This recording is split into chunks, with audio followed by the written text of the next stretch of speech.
Okay, welcome. This is it's an interesting webinar, and it's about a pretty important topic that applies to a lot of people. If you're a law student, the odds are that you're going to become a litigator. If you're a transactional attorney, it's also important for you to understand what litigators do. And if you're a litigator, it's important to understand a lot of the challenges of being a litigator and also things that you can avoid and really how to become much better at your job and to avoid the problems that come along with being a litigator.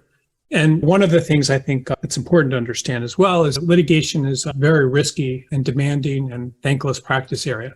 And it's often, depending on the branch of litigation you're in, if you're a commercial litigator, it's also very difficult for you to get a good lateral job. It's very hard many times to distinguish yourself because most attorneys, more than 50% of them are litigators. And because there's so many of them practicing, there's actually very few of them are good. And most of them lose a lot more than they win. And it just can be a very difficult position and practice area to be in. If you're a litigator, you're often attacked by courts, by employers, by the other side, and even by your clients. And so it's a very thankless job. And a lot of litigators get very stressed out. There's constant deadlines and issues with being a litigator that make it very difficult. You have to be conniving. It's in a constant fight mode. And by and large, it can be very unglamorous work. And most of the work is not done in a court. Most cases settle. And litigators often will spend the majority of their working hours doing piles of mundane discovery and busy work. And often the work that you're doing can be very uninteresting for litigators. I'm excited today to talk about this. I'm a former litigator and I have a pretty good understanding of what litigators do. I'm also someone that works with litigators and places hundreds of them per year in different types of litigation jobs. And there's all sorts of litigation jobs. There's consumer-facing litigation, which could be anything like family law. There's insurance defense. There's commercial litigation. There's IP litigation. There's all sorts of litigation. But the majority of litigation that people do is related to things like representing families and individuals and working on behalf of insurance companies. And then commercial litigation is a whole separate species that we'll also discuss. Because there's so many litigation jobs and so many litigators out there, the gamut of what they earn, many of them don't make very much money at all. So that's also something to consider. But there's litigation jobs in pretty much every town and every market in the country. Any town you go into, there's going to be litigators. Because there's so many litigation jobs and there's working for different types of litigation, a lot of them don't pay very well at all. And as a matter of fact, the majority of litigation jobs, because there's so many of them and they're in such small markets, don't pay very much. And yet that's where most of the jobs are. And something that I've noticed, if you're a current litigator or you're considering being a litigator, most attorneys that are litigators do not enjoy the work very much because there's so much stress associated with it. And there's so many issues in terms of the kind of nature of the work. So it can be very stressful work. A lot of litigators, I would say more than half, aren't happy, healthy doing the job or successful by any means. There are personalities, which I'll talk about today, that are well suited to it. But I do want to talk about this in some detail because if you are a litigator, you may find reasons to continue with it based on what I'm saying today. If you're not a litigator and you're thinking about doing it, you may think a little bit about, what I'm saying today, and it may make you either want it more or less. But there's so many litigators out there that when large law firms have needs for commercial litigators, they often feel that those litigators are expendable. And thus, those litigators really do experience a lot of job insecurity. There's so many litigators out there. And large law firms, really, it's very easy for them to find litigators as opposed to people in transactional practice areas and other things. And the other thing that's very interesting about litigation is the type of skills that it requires. So it does require different skills than other practice areas. And to be a very good litigator, meaning the sort of person that tends to win matters and that that is good at it and likes it and gets good results requires a lot of different skills than you may not see in other practice areas. In some other practice areas like patent law and other things, even transactional real estate work or being a bookish nerd is perfectly fine if you can do things behind the scenes and be very good. But as a litigator, there's certain things you need to have very good skills with that, and really exceptional skills if you're going to rise to the top and in terms of being a litigator. So one of the big things is, especially for commercial litigation, is you need to be a very good writer. And very few people are exceptional writers, but most litigation is really won based on how well people write. And then also when you need to be able to write well, but then you also need to have the ability, and some people, to go to court and argue. You need to be able to be very persuasive verbally on your feet. And you also need to be able to get clients. So you need to be able to do that in all practice areas, but in litigation, it's even more important. You need to be seen as like the go-to person for different types of litigation, because it's very hard. It's not like litigation's a lot different than other practice areas, because especially in commercial litigation, because clients have the need for you maybe once or not on an ongoing basis, and then that may be it. Unlike corporate or something where people are doing transactions all the time. Litigators also need to be incredible negotiators. They need to be able to negotiate with the other side. They need to be able to intimidate the other side.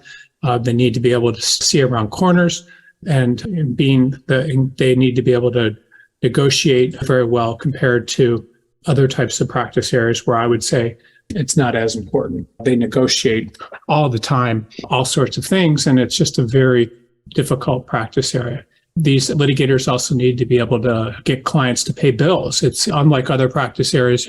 People have a very difficult time in litigation, many times getting clients to pay bills, especially when they lose. And it's often a very difficult job to make a living at and to be happy on an ongoing basis doing.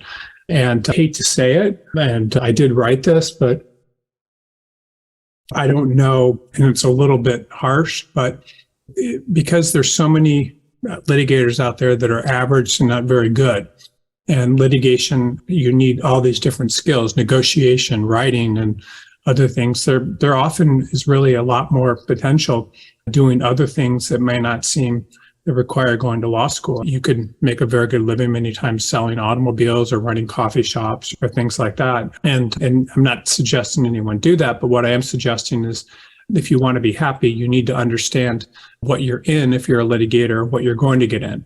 The other thing that's very scary, in my opinion, if you're a litigator, is that a lot of times litigators will have a very difficult time, especially getting jobs, and especially the commercial litigators and people try to get the most competitive jobs, meaning the highest paying litigation jobs.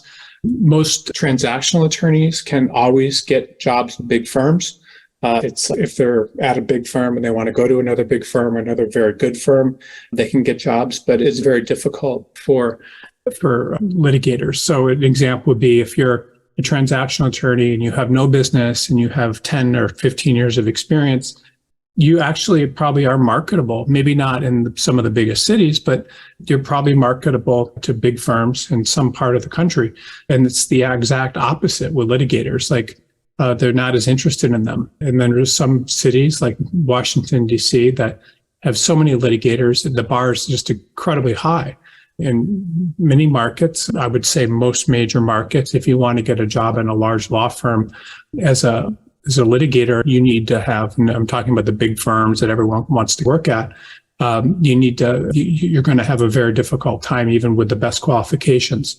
I see people all the time in major cities that have the best schools, the best honors from the schools, the biggest firms on their resume, and they have a very difficult time getting interviews and when they get more senior, for example. And the exact opposite happens with transactional attorneys. Now, transactional attorneys are in positions where the market's really bad. So anytime there's a recession, capital markets and things slow down, but quite dramatically. But most transactional attorneys can always get positions in-house, and it's very difficult for litigators to get jobs in-house.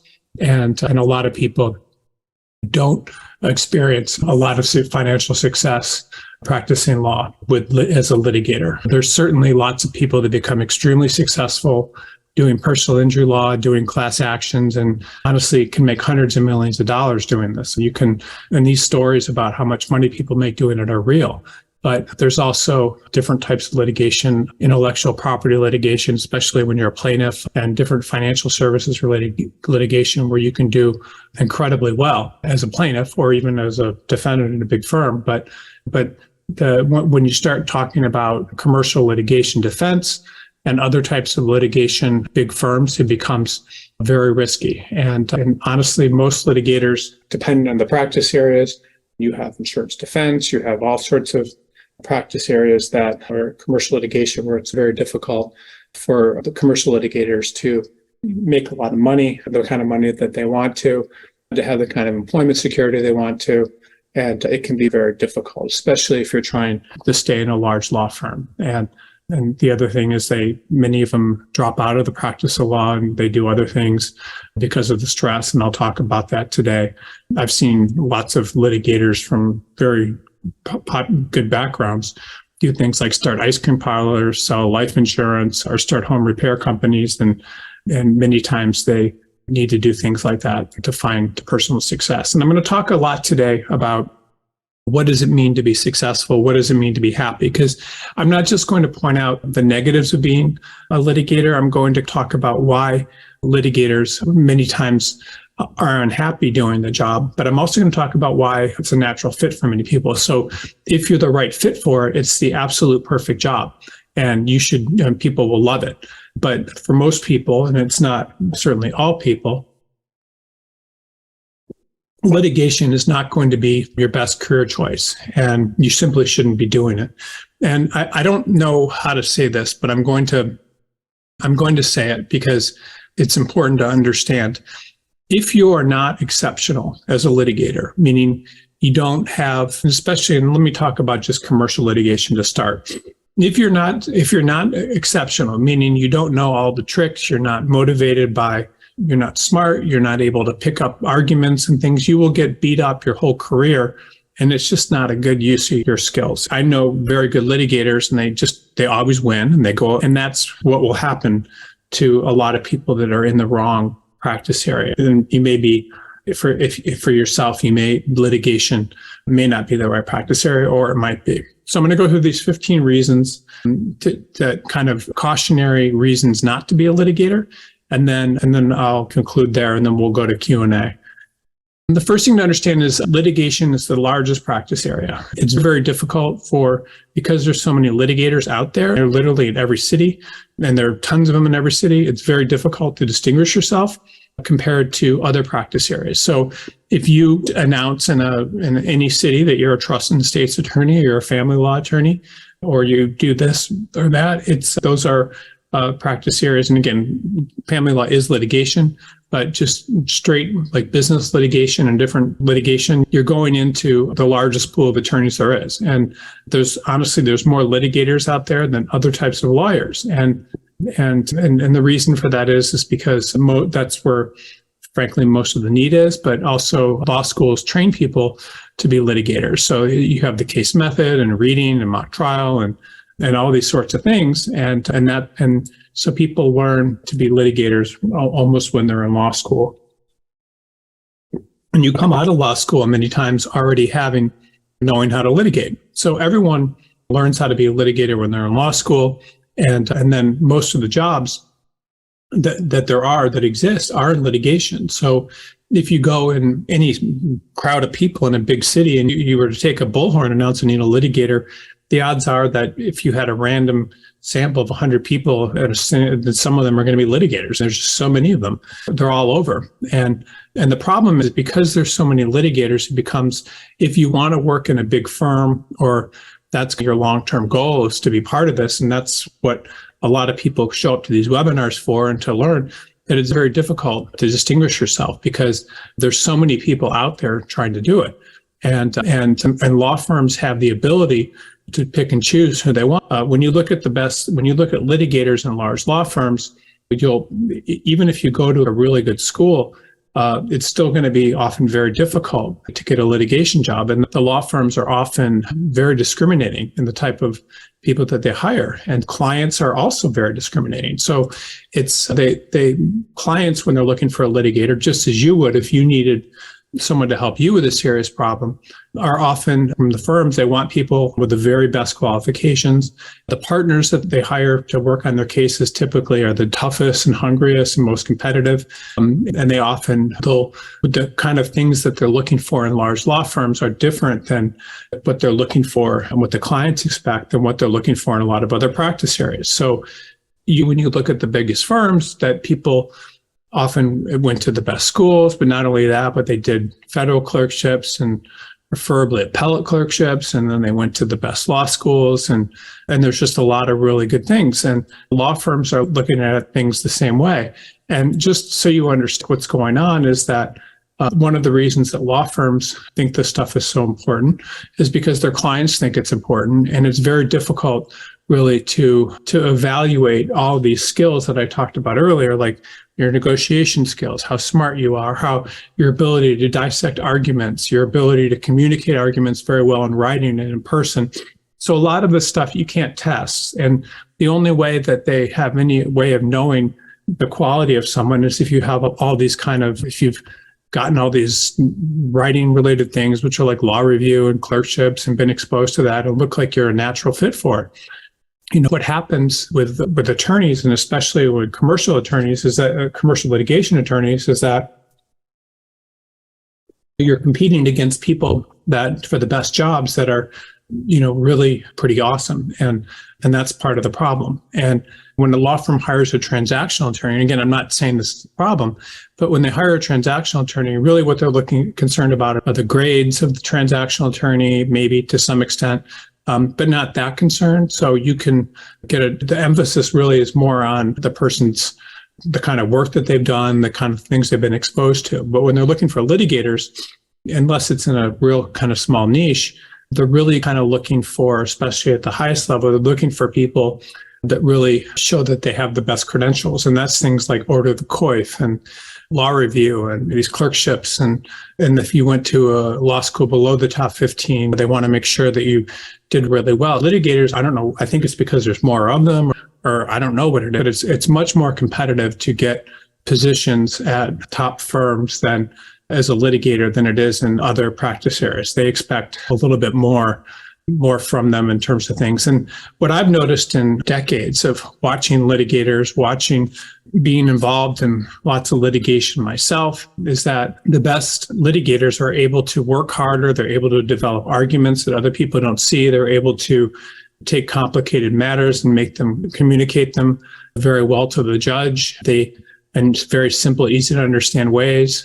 And so the problem with litigation is more than I think a lot of other practice areas is that their smarts and their ability to argue and do things. The people that are good at it are very rare. And unfortunately, what it means is if you're not good at it and you come up against people that are good at it, they will many times just run all over you. And that's the problem. And so if you don't have these natural skills and you don't see yourself developing these natural skills to be very good and to come up with these sort of arguments, and you may be in a practice area where it's not going to benefit you in the long run. Now, that's not to say that all aspects of litigation are like that. Personal injury law, if someone gets injured, fine, that's what it is. And it's not going to be so much based on emotions as it is on your ability to press cases forward and so forth. But for the most part, litigation does require very specific skills and talents that a lot of people don't have. And that's what makes it a very difficult practice area, because if you're not really good at it, then you're going to be disappointed in the practice area. And you're going to be basically against people a lot of the time where you're not winning, you're just losing. And I see that all the time. It's sad in a lot of ways. And you just need to realize that you should really, because there's so many people competing, you want to you need to be good at it if you want to do it. The other thing that's scary is that litigators have so many opportunities to make mistakes compared to attorneys in other practice areas. So there's all these deadlines in litigation. There's deadlines. There might be several deadlines in a given day. There's deadlines for filing things. There's deadlines for discovery. There's deadlines for trials and motions. And so when I was a litigator, there would be multiple deadlines in a given day. And often attorneys may need to scamper across town or the country to go to various hearings and motions. And it can be very difficult for attorneys. And it creates a lot of opportunities to make mistakes. And the missed deadline or forgetting to attach a paper to a document can often lose a case. In some cases, it can destroy careers. I've seen people lose their jobs by forgetting to attach verification to a document or missing a deadline. And all this stuff is very common. And because of it, there's often a huge sense of anxiety.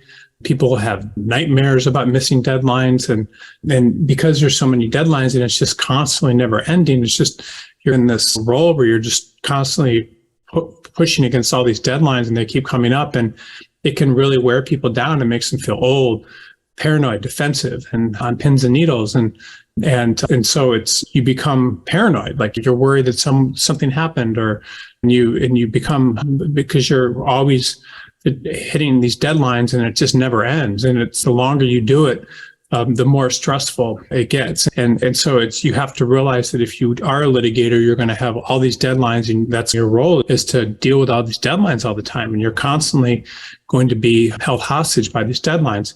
The other thing that's really scary is you have all these bosses and people waiting for you to screw up. If you do a lot of jobs, you'll just have one boss. But when you're a litigator, you have all these people that are hostile and waiting for you to screw up. This may be your law firm superiors, your law firm managers, the people that are your boss in the law firm, the people that are managing the law firm. Your co-counsel is always waiting for you to screw up because they want the client that you may be co-counsel with, and they want the client to themselves. Your client is often against you. Sometimes you may be hired by a client, and then the client has in-house counsel that would rather have another firm, and the client is mad about the bills. Your opposing counsel is often is always your enemy. They're trying to get you to screw up and make you look bad. And judges are always there watching what's happening. And then if you have multiple cases, just imagine how much stress that is. So if you have 25 cases, you're essentially, if you're an associate, that means you might be working for 25 different attorneys in the firm.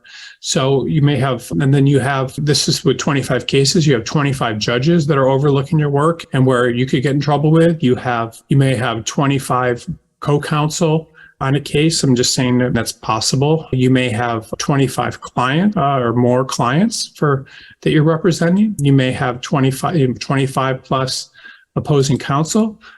So you just have to understand that if you have 25 cases, you may have 100 plus people overlooking everything you're doing and waiting for you to screw up so they can pounce on it. And this is very stressful. And so every time you open your email or you get a phone call or a text or something appears on your desk, it's someone, basically could be someone attacking you and just pointing out that you screwed up, and it's scary. And so everywhere you turn, there's people out to get you. And this can make it very stressful, and it can really mess with you. And it does. And people that have been doing this for a long time look like often beaten down sailors, and it's scary.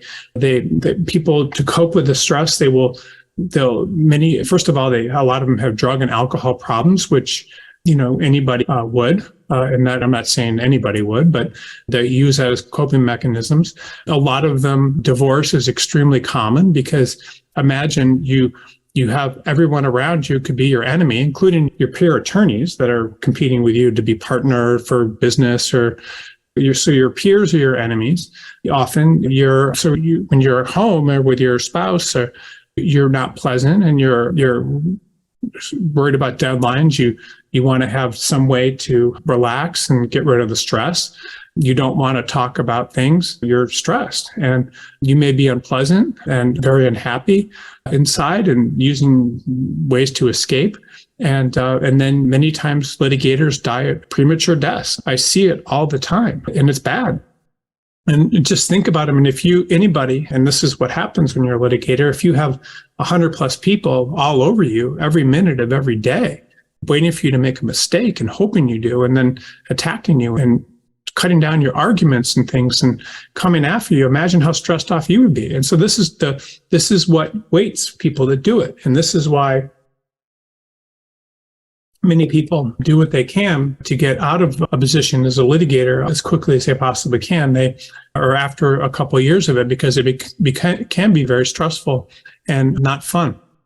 So this is another thing about litigation. I don't know how important this is, but you need to be very good at research and writing. And in a lot of cases, your ability in other practice areas, your ability to be able to be detail-oriented with the transactions and other things like tax or what is very important. But you have to be very good at research when you're a litigator, meaning you have to be able to find arguments and things that other people don't.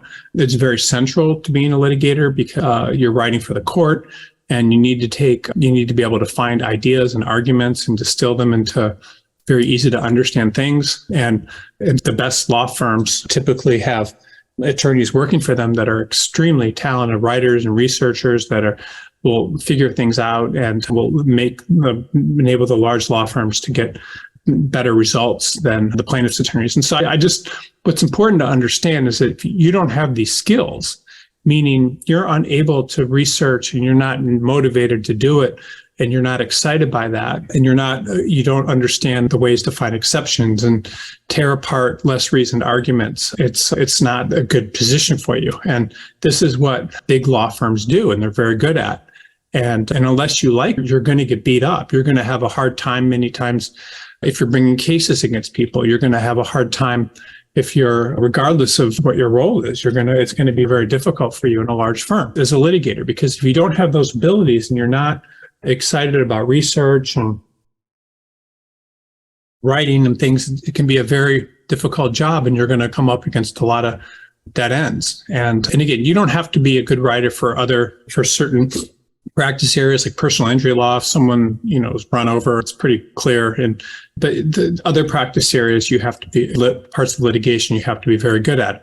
And to be really part of the big leagues, meaning taking on the largest cases and working on the most important things, you really need to like research and writing, and you need to be very good at it. And you need to enjoy taking arguments and coming up with arguments and twisting them to your advantage. And it needs to be something that comes naturally to you. And you need to be someone that can easily deal with the stress that happens when you're arguing with people, and you need to enjoy it. It needs to come naturally to you, and you need to like it. And you should relish seeing your words on paper and be excited by cutting words out of your arguments and making them better, and get excited about making arguments that tear down the other side and coming up with new arguments and things. And these are things that you need to like, and you need to like them instinctively, because if you don't like them and you're not like this and you don't have those skills, then it's not to be mean, but you're going to lose against people that are like that. And that's just how it works.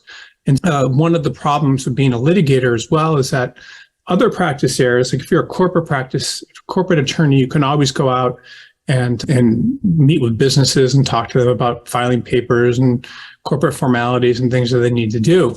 But being a litigator isn't always conducive to having a large book of business. Instead, what happens with litigators is it's very difficult for them to get business. So it's very difficult for most litigators to build a book of business. And it's really simple. If you're a litigator, you're only representing clients during litigation.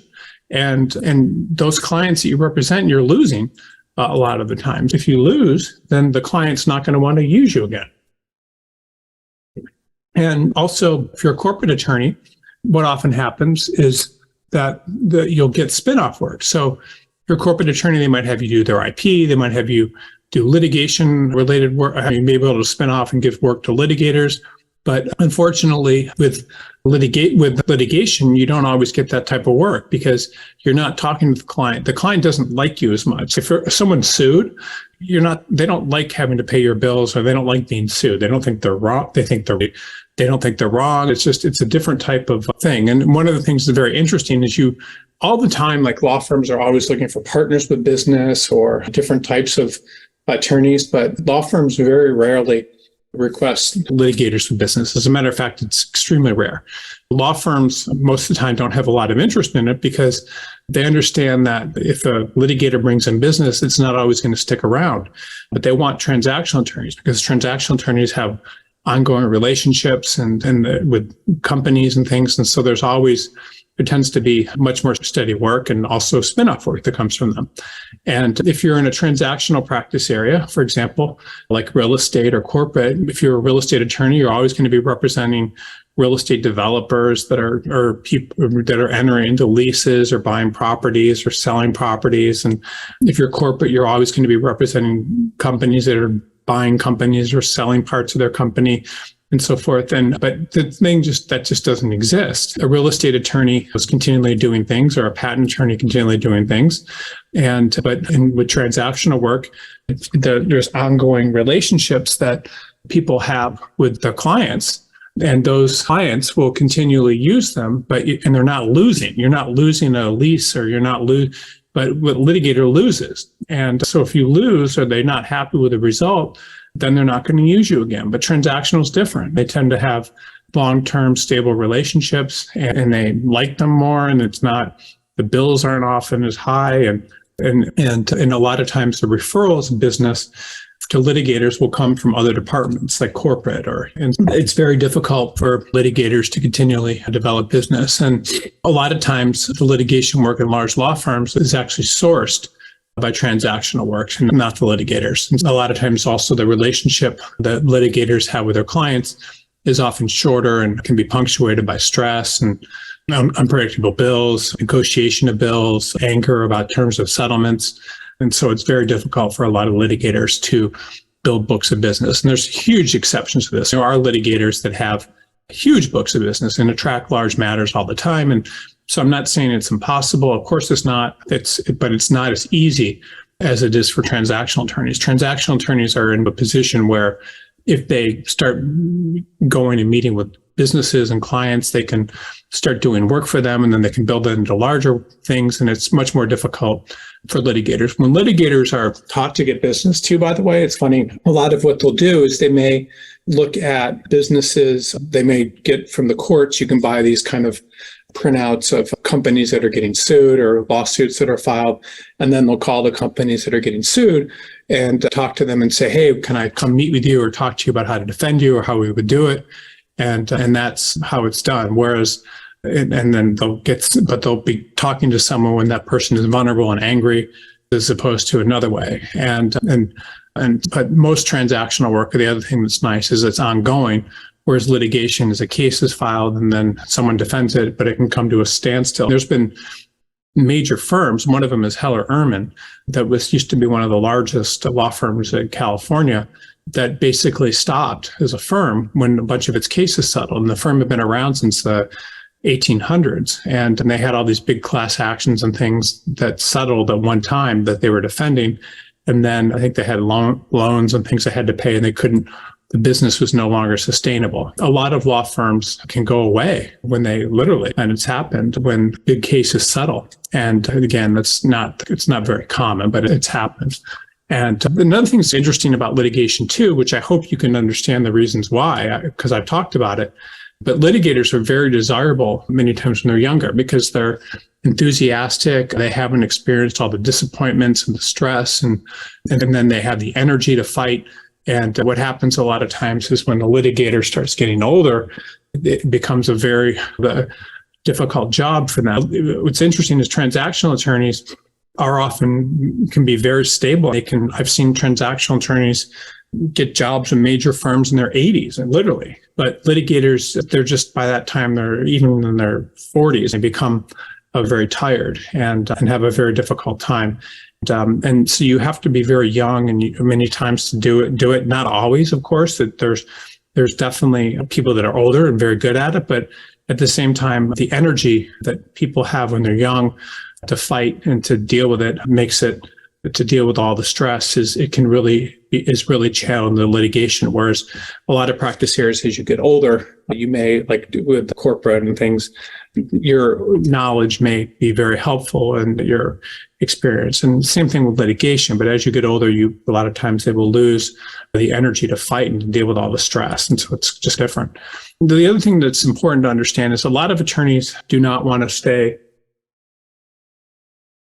in law firms or have the stress of developing business. And when you work for any transactional practice area, which would be corporate or real estate or patent or whatever, it's very easy to get jobs in-house at some point if that's what you decide what you want to do. But once someone starts practicing litigation, you really don't have that option going in-house. And I wrote here, it's once an attorney starts practicing litigation, they're going to be surrounded by deadlines, angry judges, hostile appointments, and until they kill themselves, die of a heart attack, cancer is also common, which is true, quits the practice of law, retires. And meanwhile, the litigator, and this is true, it's a very stressful job. Imagine you're dealing with all the stress all the time and these people coming at you and yelling at you and putting you down, and you're getting older and you get divorced and substance abuse, and that's a problem. And not only that, but it's not as easy to walk away from. If you're a corporate attorney working in a company, in a law firm,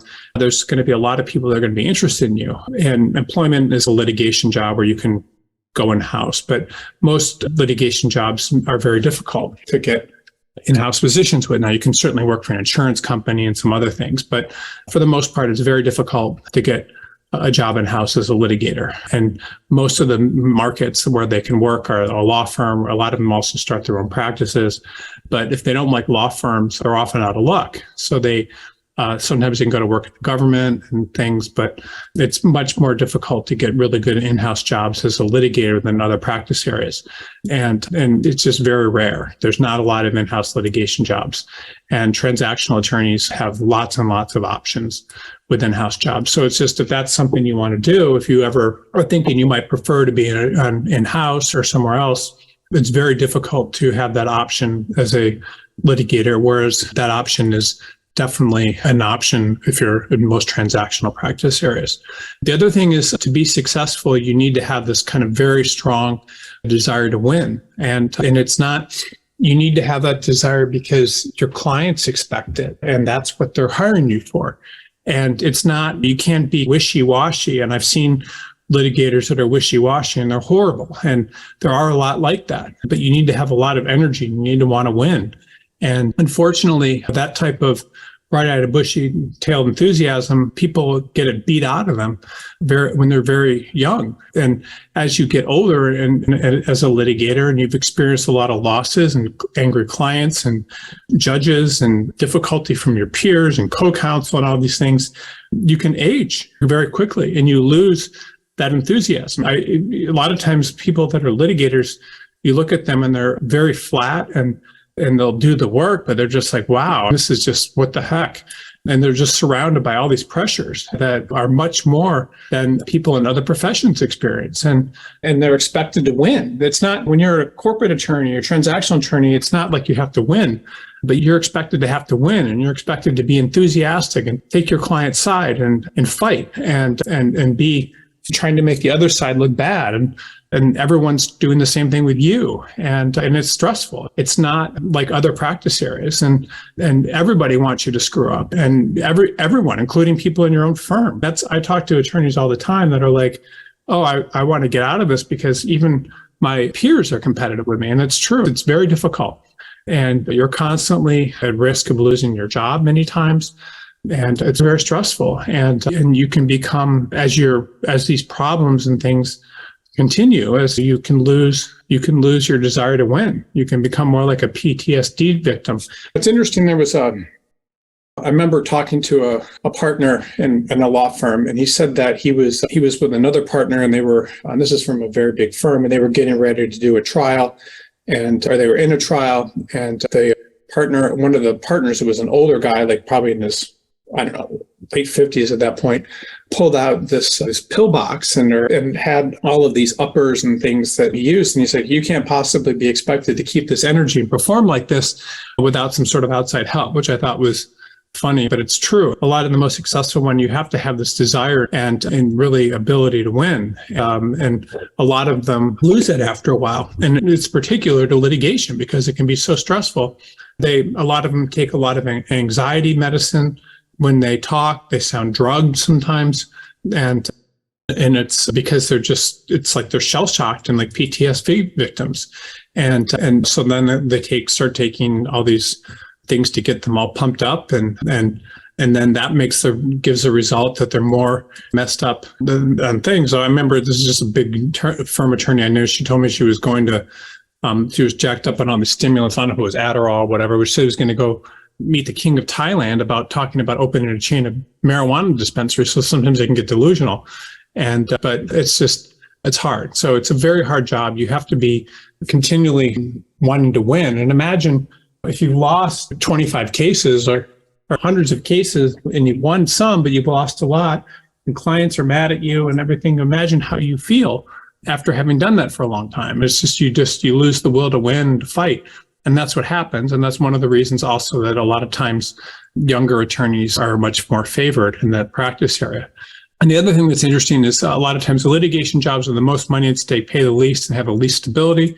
One of the things is some of the ones where you can make the most money are typically when you're a plaintiff and you're suing large companies and that sort of thing. And these are the exact sorts of jobs many times that pay the least. So if you want to learn how to file class actions or to do mesothelioma or these sort of things, you have to be able to go and work for firms, and they're not going to pay very much to start. You'll make very little. So if the equivalent salary at a law firm is $300,000, you might make $75,000 doing that. And again, when you're doing plaintiffs related work, you're doing things where you may lose half the time as well. So it's scary. But if you want to make the most money possible, you really need to be many times doing work as a plaintiff's attorney. And you can have very good financial rewards, but it also has a ton of risk associated with it. And then a lot of times plaintiff's attorneys are very interesting. They'll spend the whole career litigating things and never win a case or big cases, and they're always talking about, oh, I got this case, I might win. But what happens a lot of times is they get beaten down and they lose because the skills of the defense attorneys are better. So you can, I guess what I'm trying to say is, even as a plaintiff's attorney, you still have to be able to come up with better arguments and be more persuasive and have better negotiation skills and be more enthusiastic and then have the ability to form better arguments than the people you're up against. And what happens a lot of times is the plaintiff's attorneys end up looking very stupid compared to the way that the major firms are doing things. The major firms and the people there are often able to beat you up, and it's scary. So it's just something to consider. If it's something that you want to do, you have to be very good, very hungry, and very interested in doing a good job. The other thing that's interesting too is that the best litigators really do not care very much what other people think of them. Most attorneys, for the most part, are very concerned with what others think of them, how their firm is perceived, and many times they're just very weak and they don't have the will or the gumption to fight with others. And being a litigator is very, very contentious. It's not something where you should be worrying about what others think of you. You should be able to intimidate others and to get what you want. And you shouldn't care about getting along with others or what they think of you, because you really want to care about your client. And if you care what others think of you, or you're easily intimidated, then you're going to get trampled over and you're going to lose cases. It's not, you cannot be good at your job if you can be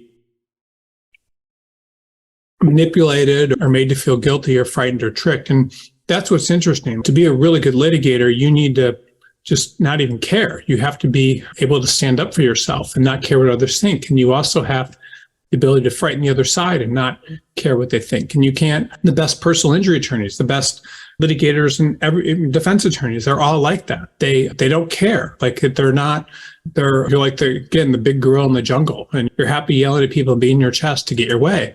And you need the ability to do this, and you can't care what others think of you. And this is the problem. You have to be, there's different firms and different cultures and things in the way firms do things. But for the most part, like if you want to be very good at being a litigator, you need to be very confident and not worried at all about how others, what others think of you because your goal is to the truth and to doing the best you can. And the problem with most attorneys, and litigators are one of them, is that they are very concerned what others think of them.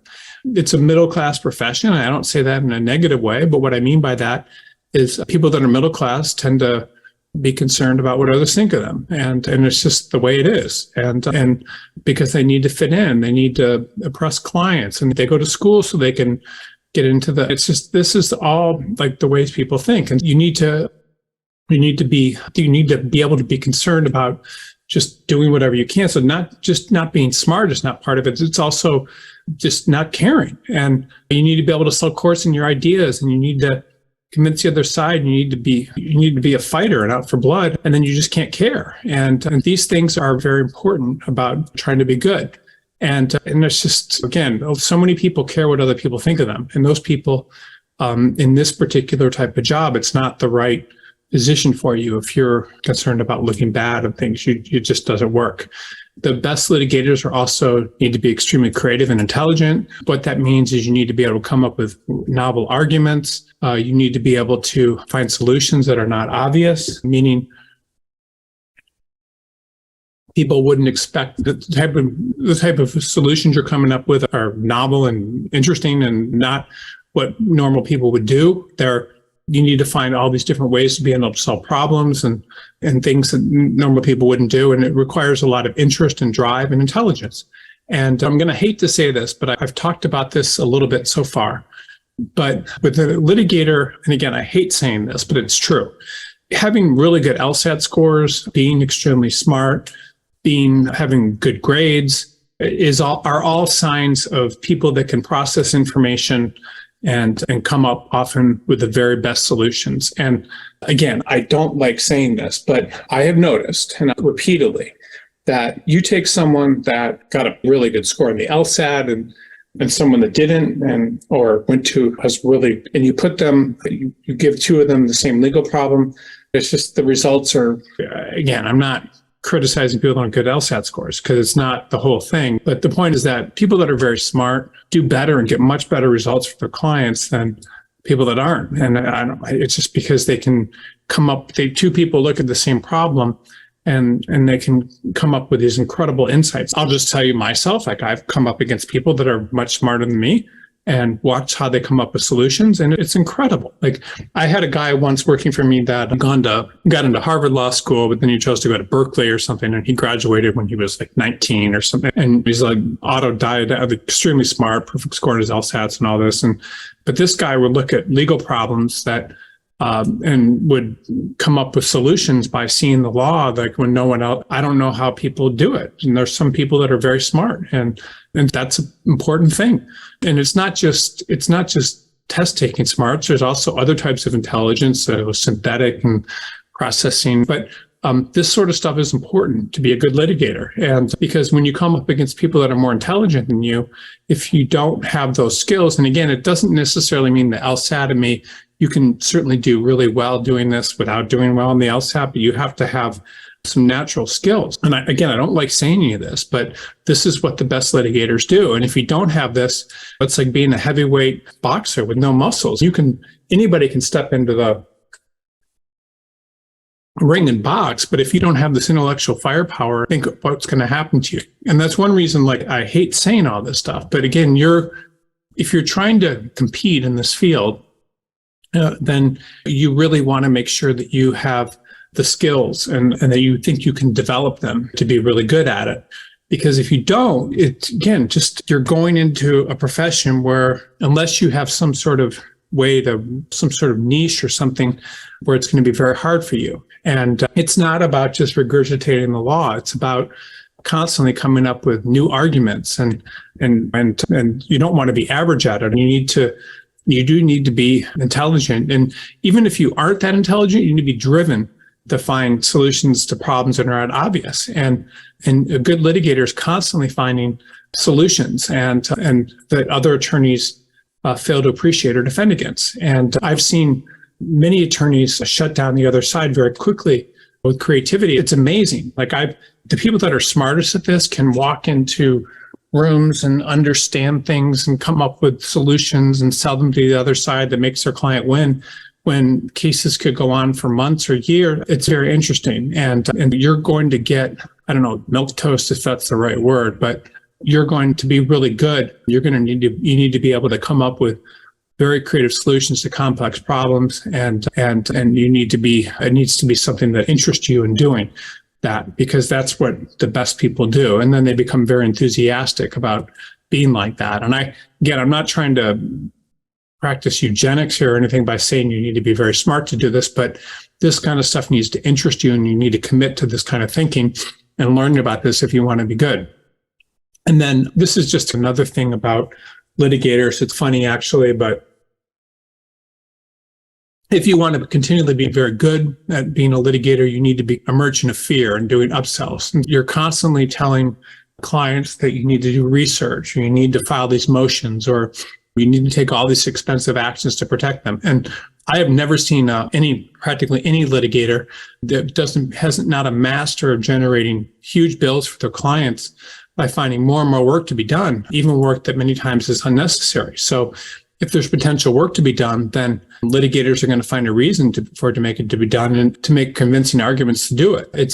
This is what they do. They will scare a client and say, we need to do this research, we need to do this, we need to file this, we need to do this to protect you. And so they will many times, and again, this is a skill, they will generate huge fees by doing work that certainly protects the client and may be necessary, but maybe not. It's walking into, if you walk into a nail salon and you say, I want you to paint my nails, but maybe they say, first we need to charge you money to do your cuticles, or I don't know, whatever. And then before we do that, we're going to want to put your hands in a steamer because maybe that'll help get off old. Just to come up with 10 different, I'm just saying an example. So before they even paint your nails, they're going to do 20 different things that's going to make the price 4 or 5 times as expensive. Is that all necessary? Probably not.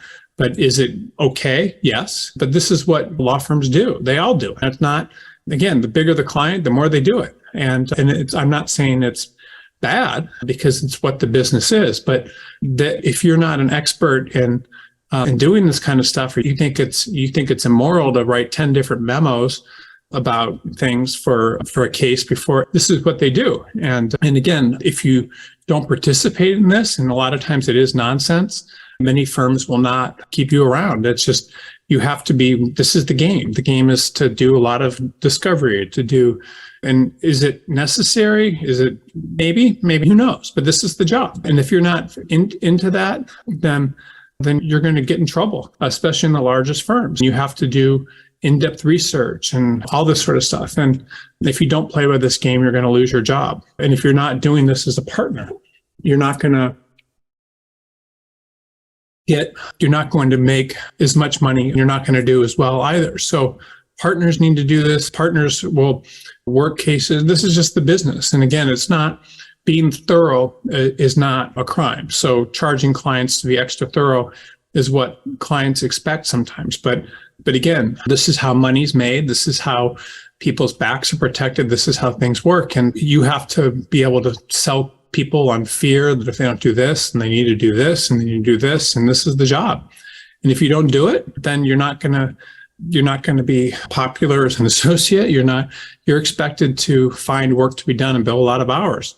And then the other thing is, the requirement is you have to be able to be calculating. You have to be able to engage in gamesmanship and play games. You have to have the ability to play games with the other side. You have to be able to play games and get advantages for your clients in every way possible, meaning you manipulate facts, you manipulate deadlines, you cancel things, you agree to things and don't agree to them. And this is the game. And you can be secretive of information, you can communicate vague information and ways to back out of what you committed to. These are what the best litigators do. It's a game. And you can feign illness, you can feign illness from your client, these are just all things how it works. And this is what they do. And if you don't like being calculated and playing these games, especially as a big commercial litigator and stuff, then you're going to get in trouble. You have to be calculated. You have to be calculating with information, with deadlines, and you have to be, you need to do it. And then you need to realize when people are playing games with you, and you can participate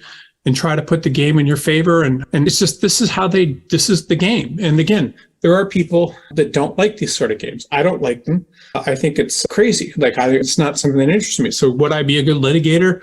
No, there's things I would be good at, but is this part of it that I would not be good at? Yes. I don't like that. I don't think that way. I'm not, but this is how people think. I remember these accountants, for some reason, these people I know that are accountants are just weird with information stuff and cameras in their houses and little boxes where things are locked up and secrets. And it's just, I don't know, but I've known a couple of accountants like that. I thought it was interesting. And but this kind of calculating behavior and stuff is what the job a lot of times is. And you have to be good at it. And this is what people do. They do it to undermine their opponents. And then if someone's doing it to you and you're a litigator, you're not like that and aren't ready for that, it can be brutal. And so the less calculating attorney will often get so outdone that they may give up in exasperation because there's so many traps and games and things that are being played. So imagine, I just want you to understand, one of the reasons it's so stressful, this job, is because people are playing games with you all the time. And not only that, but then you have bosses and courts and clients and things, and the other side's going to be playing games. And this is what good people do. And they do this so they can win. And it's just part of the game. And so you need to enjoy this. And again, most people don't. But if you don't enjoy this, or it doesn't come naturally to you, or you don't think this is fun, then it's going to be very hard for you to be a litigator, because not only are you expected to be very good at writing and conceptualizing arguments and these sort of things, but you need to be able to be calculating and play games with the other side and pretend like you're agreeing to things and be vague and agree to certain things and get the other side to agree to things and then let them fall down and then use against them. These are all things that happen. And these litigators are masters of playing these games with each other. And then even in your own firm, wherever you're working, people will play games against you that are against less calculated attorneys, and they'll destroy you. This is the game. And so this is how it works. And I'm just bringing this up because, again, if you don't have these skills or like this, or it doesn't come naturally to you and it's not the kind of thing you want to develop, then it's something that you need to be aware of, that's going on, that happens in firms, and that you need to constantly be on top of. The other thing is litigation requires a huge commitment, extreme commitment to clients. And you may have seen different court shows and things where a litigator gets worked up about a client's matter, and then the client loses, the attorney gets very depressed. And this is the sort of thing, you need to be really worked up about your client's case. And you need to really be able to think about it all the time. And it's got to be personal to you. And it's not casual work. It's if you commit to your clients at a high level, and you're unwilling to, you think this is casual, or you think your client's stupid, or these type of attorneys never last in the profession. You have to be all over it, and you need to be extremely committed. And if you're someone that wants to work in a lifestyle firm, or that's fine. There's nothing wrong with that. But if you're a litigator, you're not going to be good at it. You can't be. There's no such thing as a good lifestyle litigator, because these sorts of clients, the fights escalate and they go on, and things are happening, and you can't take any of this stuff casually. It's very serious. And because of that, you have to be able to drive yourself hard, and the job is stressful. And because of it, many people have a lot of problems with intimate relationships and health problems and other things. And you have to you also have to almost be involved in these issues emotionally and take it very seriously, and then be very excited and talk yourself up about how great you are when you're winning. I knew a litigator that had never lost a case, and this hasn't been practicing very long, 20 years. And then when he did lose a case, he didn't sleep for 3 days. And then incredibly, he researched every possible way he could think of to win the case back, meaning how he could appeal it and all these things. And then he ended up coming back and winning the case. And litigators are more likely to use substances and smoke. I mean, that people don't smoke anymore, but do things to relieve the pressure. And really, the best ones take the side of their client, and their whole motivation becomes about making sure that their client wins at all costs. And this is how it should be. They need to care deeply about their work, and they really want to win at all costs. And it's just, you need to be like this. You can't, it's not, if you don't care about clients or you're not extremely concerned about it, and it's not something that gets you all fired up and you think, then you're not going to be good, because you're going to go up against people that are. And that's part of the problem. And then you need to like and be good at fighting. You need to like conflict. You need to enjoy fighting with other attorneys. You need to enjoy fighting with clients and pretty much everyone you encounter, because this is what conflict and litigation is. And you need to be motivated by fighting. And that's just it. There's nothing about litigation that's non-adversarial. It's 100% adversarial. It's not a cooperative job. It's all adversarial. You need to be interested in fighting all the time. And if you are the kind of person that when you're faced with conflict, you back down, you get upset, and you don't get a positive charge from it, then that's not good. Because when you fight with others, you need to be able to get a charge from this. You need to be excited by it. And you need to be good at fighting and arguing. And if you're not good at these things, then you're going to constantly be on the defensive and losing fights and not doing well. And any litigator that knows how to fight, if they come up against a less gifted person that doesn't have to fight, they're just going to beat that person up with documents, threats, motions, and different things, and they will lose. And this is what happens. The reason I'm going into so much detail here is I want you to, if this stuff excites you, like beating up the other side and hitting them with all sorts of paper, then you're probably going to be very good at this, or you're in the right profession. But if you're not, you're in the wrong, you're not doing the right thing. Because what happens to most litigators is they're able to beat up the other side and scare the other side away, then they'll get the other side to settle and they'll help their client. But if they're not like that, they will. And many people are unsuited to practicing law, and they will lose cases, and when they're confronted by attorneys that are much better fighting than they are. And again, most of your best class action, like your plaintiffs' attorneys and stuff, are extremely good at fighting, and they are able to intimidate even the best large law firms because of how well they fight and how well they intimidate people and how much they scare people. They yell and they do all sorts of things. And most clients never realize this skill of fighting and really getting all over people is exceptionally important and something that litigators have to do. And then the final one is you need to be able to get paid. And good litigators need to be able to get paid by their clients. And you need to be able to, it's very difficult for litigators to always get paid. And it's very interesting. So years ago, there was an attorney that I hired to do work for me. He's down the hall in our office. And I went to him with some work, and he took a look at the work and invited me to his office, and his entire demeanor changed. And he basically said he just won, it was funny, he said he just won this $30 million verdict, was retiring, and he'd been doing work for me in the past and no longer needed to do any work for me because he'd won this big case. He was very excited for himself. And I walked out of his office feeling, what the hell? He was just very excited for himself. And several months later, I saw him in the elevator and asked him why he was still working. And let me tell what I did here. And he said that the verdict was overturned in appeal, and then he was open for business again. And so getting paid, whether you're a plaintiff's attorney or a defense attorney, is very difficult. And even when attorneys win verdicts, and they may have a difficult collecting. And then again, for litigators, getting paid by your client is also very difficult. So clients will find all sorts of reasons for not paying bills. They'll try to reduce bills. They'll fight paying bills. They'll do all sorts of things. And again, clients are constantly losing and not getting good results. And so they don't want to pay the litigator.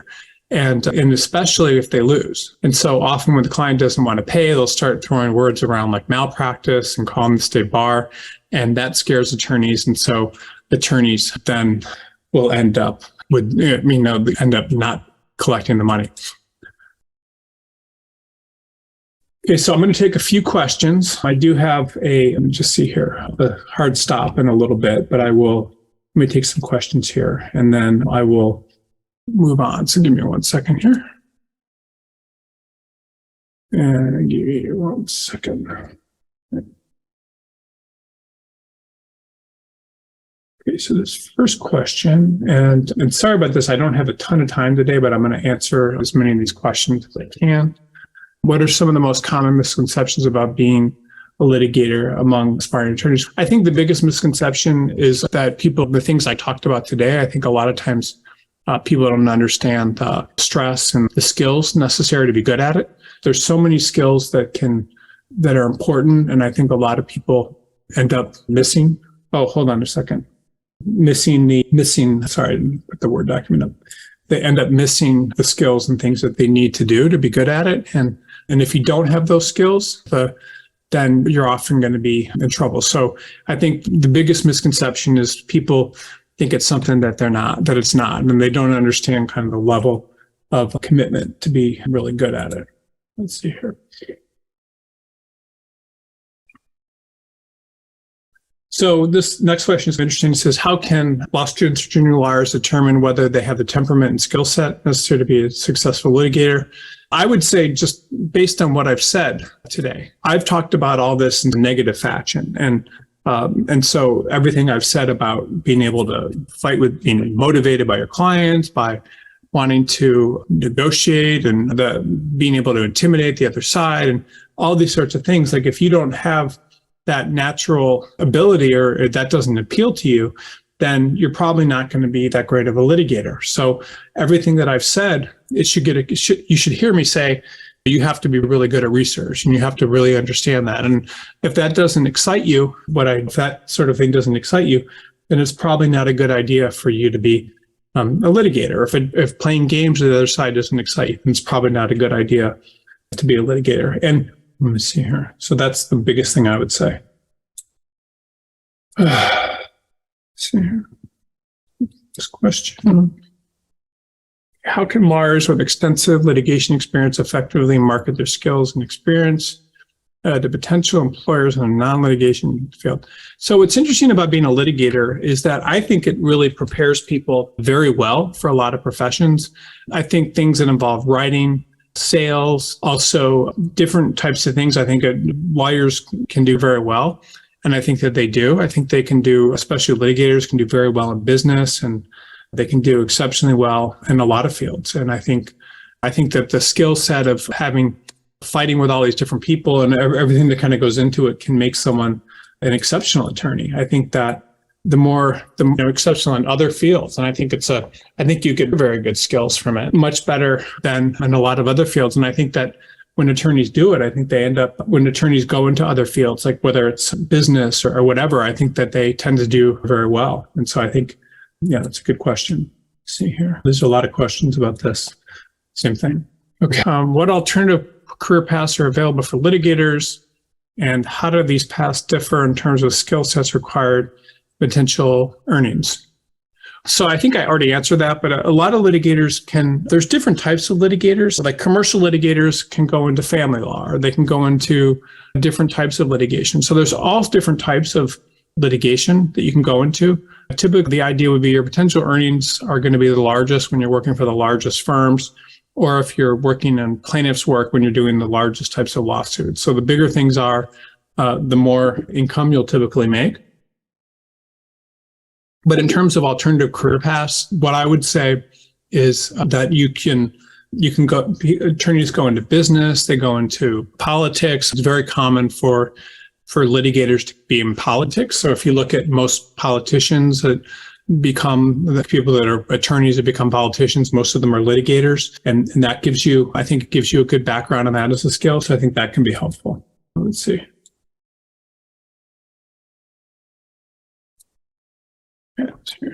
Next question is, what impact might a decision to leave litigation have on an attorney's professional reputation? If you don't want to be a litigator, then leaving litigation is perfectly fine. There's absolutely nothing wrong with that. If you don't want to be a litigator, in terms of your professional reputation, I don't know, how to answer. If you don't want to be a litigator, then you don't want to be. It's not going to, I don't know how that would impact your professional reputation because you're not, that's not your profession anymore. But I think someone said, what is alternative career paths? And this is the previous question. So this, maybe you have government. You can always, there's a lot of litigation in government. You have politics. You have politics. You can be a judge. There's so many, or you can be I don't know, you can work in a company or something. There's company, not as many jobs doing that, but there are jobs.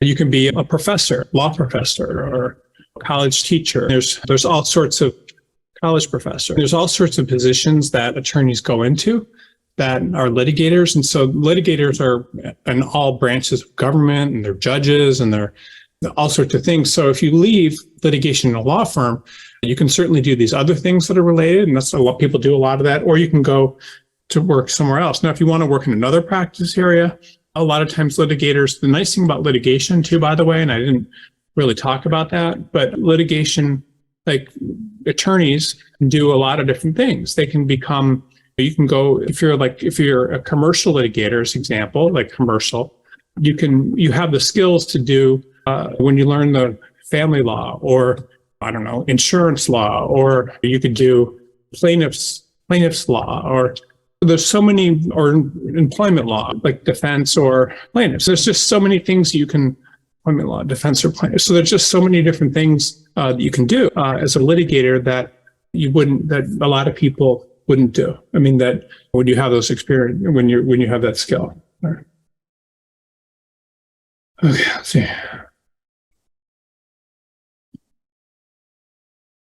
Okay, so this next question is, and by the way, if you use your name in these questions, I won't put your name up there, so you don't have to worry about that. How does stress and work-life balance differ between litigation and non-litigation practices?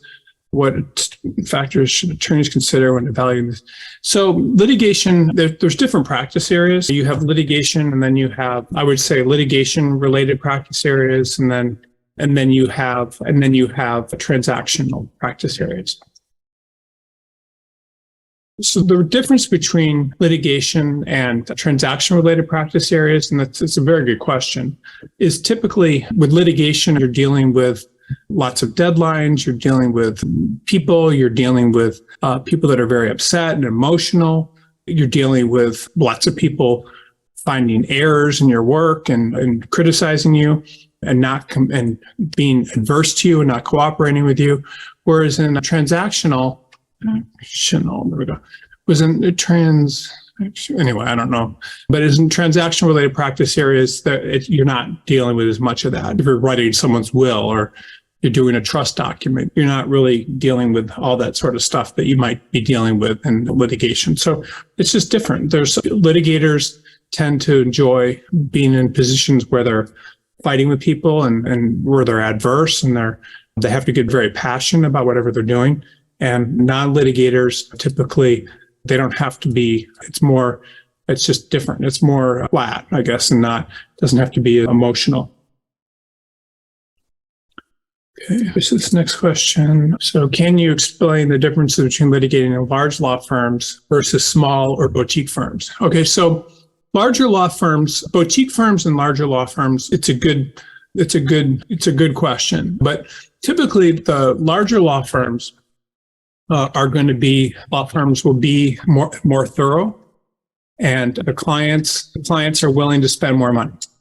Not always spend more money. What that means is there's going to be more people involved, more paperwork. I don't know how to say this, but more expense and less responsibility, especially for associates and junior associates. These are general statements about it. And then your smaller and your boutique firms, typically it's not always that way, but most of them are going to be less thorough because the clients are not wanting to spend as much money. Not always, but clients not spending as much money. And so they're going to be less thorough, have fewer people involved. And then you'll probably get more responsibility. So that can be good. And people like that. Is one way better than the other? The smaller boutique firms will typically represent smaller clients. So that's not good. That could be good or bad. or they won't. This is just how it works. So you'll learn at a smaller boutique firm, you may learn how to do matters more efficiently, and you may get better, more experience, but you may not be taught to do things as thoroughly. So I talked a lot about how you need to be able to work matters very hard when you're working in a big firm as opposed to a small firm, and meaning in a lot of depth and spend a lot of money. And that's true. That's something, and you're going to learn things a little differently. One of the things about working in a smaller boutique firm many times is you're more likely probably also to be able to make partner, to get more client contact, to have a longer term career there than you might with a large firm. Okay. Okay, so how do you assess whether a law firm is a good fit for a litigator? And what factors do you consider in this assessment? Okay, so it's up to the individual how to decide what a good fit is for you. But typically, if you're a litigator, you want to go to a law firm that I would say to a great extent matches what you think is important from a cultural standpoint and with the type of work and doing things the way you want. And you're not really going to understand that unless you interview with the people and people there, because different firms do things in different ways. And some large law firms may do things in one way and smaller law firms in another. And so you'll just understand that. And it's up to you. You have to work with firms to understand. You have to know the reputation of places and the way they do things. So some law firms would never consider really being that insulting to a candidate. Other law firm, a client, others are the other side. Others would have no problem with it. And it just depends how that works. So I think I've answered this question, and I'll answer this last one. And then I do have a little bit of a hard stop today because I'm traveling. But so in your experience, what are some of the most common reasons that lawyers decide to move away from litigation or they quit? Typically, it's the stress, the feeling like their life is out of control, feeling unable to see, not liking being surrounded by enemies. There's so many reasons that people are being surrounded. Enemies, feeling like you're losing all the time, not having clients. There's all sorts of reasons. And I would say of all the practice areas out there, I really do respect the profession and the people that do it. And I've seen firsthand how difficult it is. I would also say, and the positive aspects of it are people that are well suited to this definitely belong in this profession and can do very well. And okay, that's it. So this was about litigation today. I don't know that next week I'll do something about corporate. I mean, I may, but I enjoyed the past several weeks we've done. This was about litigation. I think this was a good webinar, even though it doesn't apply to all people, because we were able to cover what it's like to be a litigator as opposed to so many people are litigators. But one of the things I would like to do in the next week or so after this webinar would be, and I apologize for not getting to everyone's questions, but what I would like to do is I would like to maybe talk a little bit about how to position your resume with a correct practice, with the correct words and things to get and to make so you can and basically find the right jobs and get hired by people. So the kind of words and things that you can use in your resume, that's something I've been working on quite a bit, which is fun. Let me just show you here these kind of tags and things. Like there's certain words that appear, like I've been studying them, that appear and that are very relevant to certain practice areas. So I may want to go over that in the next week or so, because I think that's a very interesting topic and something that could help a lot of people. So I'll go over that. But I appreciate everyone being here today. I'm sorry I don't have more time for questions. And I will be back next week. And then hopefully we can do something on these keywords in the next week or so. I'd love to do that.